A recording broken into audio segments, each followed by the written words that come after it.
In today's video, I want to share a simple travel trick I've used for years, and I call it the three-bag system. Before you raise an eyebrow, yes, it's completely allowed, and no, it's not about sneaking extra luggage past anyone.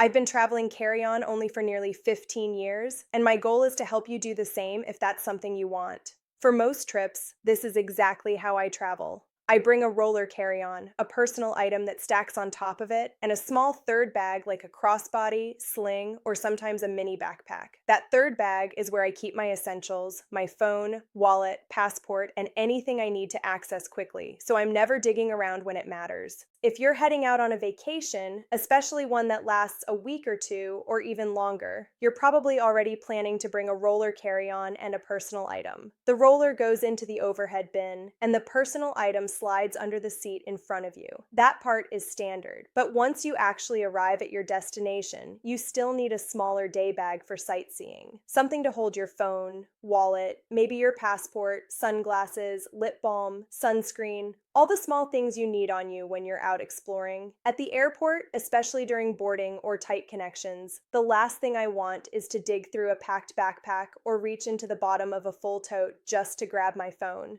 I prefer to have those essentials physically on me at all times, and if I'm being honest, I still double check that everything is there about 30 times before I board.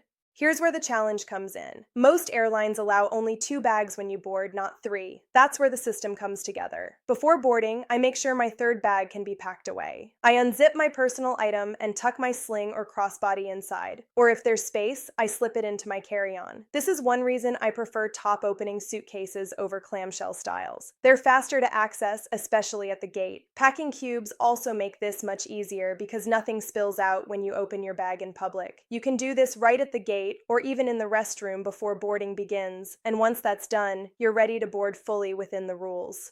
Ready to board fully within the rules, and this is where the system really starts to make sense. Before you ever leave home, you need to plan for that third bag. Making room for it is not an afterthought. It's part of the packing process. When I'm packing for a trip, I always account for the fact that my sling or crossbody will need to fit inside one of my 2 main bags during boarding. And here's the thing people often overlook. The items that live in that third bag, your phone, wallet, passport, sunglasses, lip balm, maybe hand sanitizer, are items you are packing anyway. They don't magically appear. That third bag isn't adding bulk to your luggage. It's acting as an organizer, a divider that keeps the most important items contained and easy to access. If you feel like you can't make it fit, that's usually not a space problem. It's a bag choice problem. Either the personal item or the carry-on isn't working efficiently for you. This is why I'm very intentional about the bags I travel with, and I'll talk more about specific styles I like later. But the principle is simple. If everything is packed thoughtfully, the third bag slides right in without issue. Once you're actually on the plane, the process is smooth and quick. You get to your seat, lift your personal item off the top of your carry-on, and place the carry-on into the overhead bin. Then you slide your personal item, with the small bag tucked inside, under the seat in front of you. That's it. At that moment, you are perfectly compliant with airline rules. 1 carry-on, 1 personal item. You're not taking extra overhead space, you're not crowding anyone else, and you're using exactly what's allocated to you as a passenger.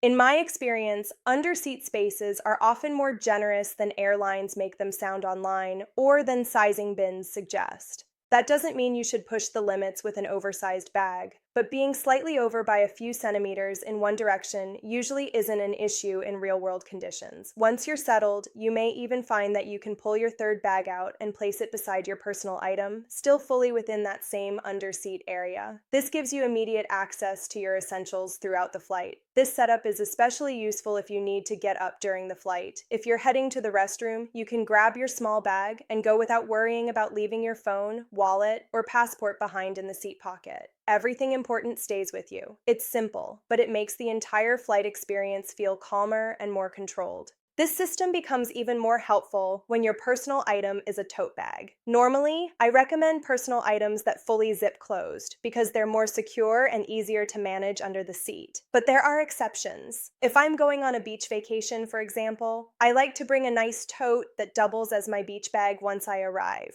The downside of totes is that things can shift or spill out during the flight, especially when they're under the seat and you're reaching in and out. That's where the small third bag becomes essential again. It holds everything you want within arm's reach during the flight: lip balm, earbuds, tissues, your phone, maybe a charger. Instead of rummaging through a large open tote mid flight, you reach into the small bag, grab what you need, and you're done. It keeps the seat area tidy and reduces that constant feeling of searching for things. Some people will tell you they just wear their crossbody bag during boarding and hide it under a jacket or sweater. Technically, there's a reason airlines don't want you doing that. Taxi, takeoff, and landing are statistically the most critical phases of a flight. In an emergency, anything strapped around your torso can become a serious hazard. Bags can snag on armrests, seat frames, or other passengers, slowing you down when seconds matter. That's why flight attendants will often ask you to remove it. The three-bag system avoids this problem entirely. You board with two bags like everyone else, remain within the rules, and still have all your essentials close once you're seated. You're not bending policies, and you're not drawing attention to yourself. There's also a bonus way to make this system even more efficient, especially if space feels tight. Look for a bag that can do double duty.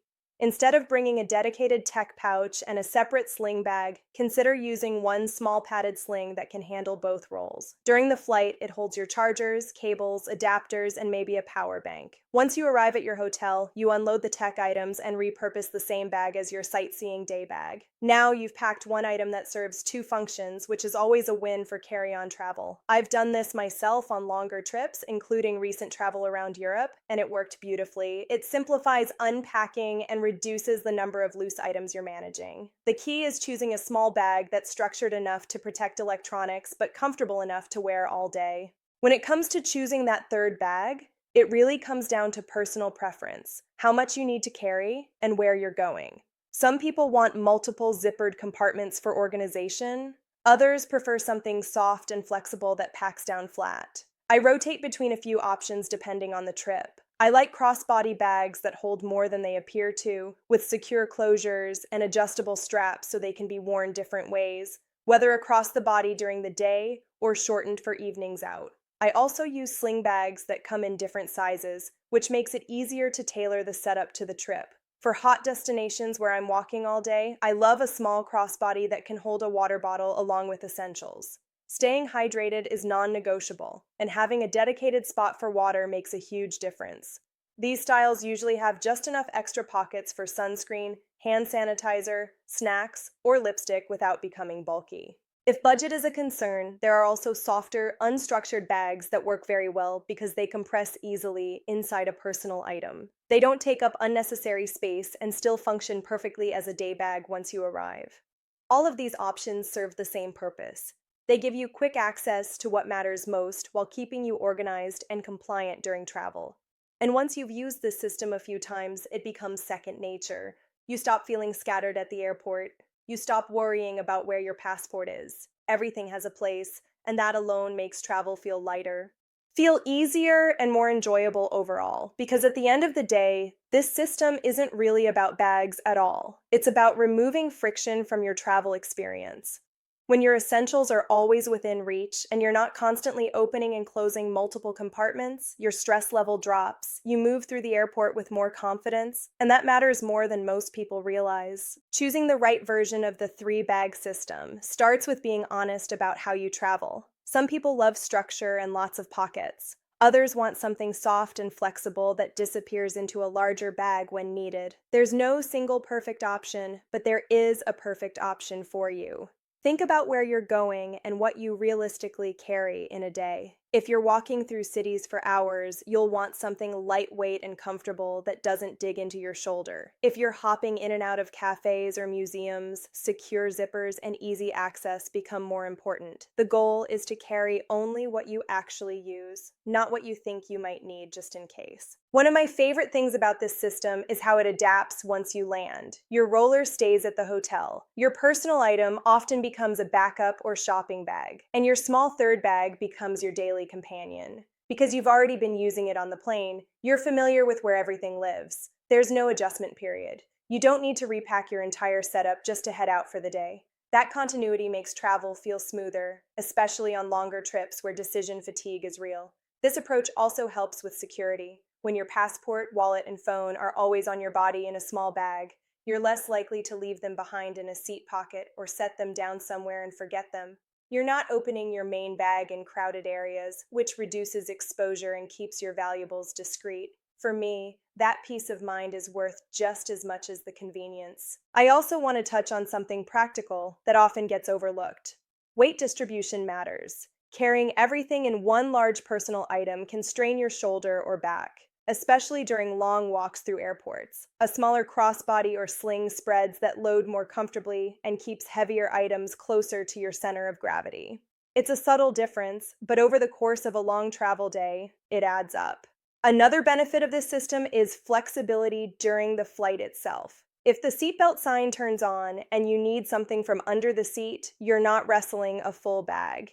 If turbulence hits and you want to keep your phone or earbuds secure, they're already contained. If you need to move quickly after landing, everything important is already with you. You're not scrambling or holding up the aisle while you gather loose items. I know some people worry that this sounds complicated, but in practice, it's incredibly simple. You pack once with intention, and then you follow the same rhythm every time. Sling goes inside the personal item before boarding. Carry-on goes overhead. Personal item goes under the seat. Once settled, sling comes out. That's it. After a few trips, you won't even think about it anymore. It becomes automatic. As a flight attendant and as someone who travels constantly, I can tell you that the travelers who look the calmest and most put together aren't the ones with the fewest bags. They're the ones who know exactly where their things are. This system gives you that clarity without breaking rules or pushing limits. You're working with the airline setup, not against it. If you're new to carry-on travel, this can be a great stepping stone. You don't have to give up your favorite day bag or sacrifice comfort to travel lighter. You're simply being smarter about how and when each bag is used. Over time, many people find they naturally streamline even more, but there's no pressure to rush that process. Before I wrap this up, I want to say this. Travel should feel exciting, not chaotic. It should feel like freedom, not like a constant search for your belongings. The three-bag system is just one tool, but it's a powerful one because it respects how people actually move through airports and cities. It acknowledges that we need access, organization, and flexibility all at the same time. I'd love to hear how you travel. What do you use as your third bag when you're on the road? Is it a crossbody, a sling, a belt bag, or something else entirely? Share it in the comments because these ideas help other travelers just as much as they help me. And if there's a specific travel or packing topic you'd like me to cover next,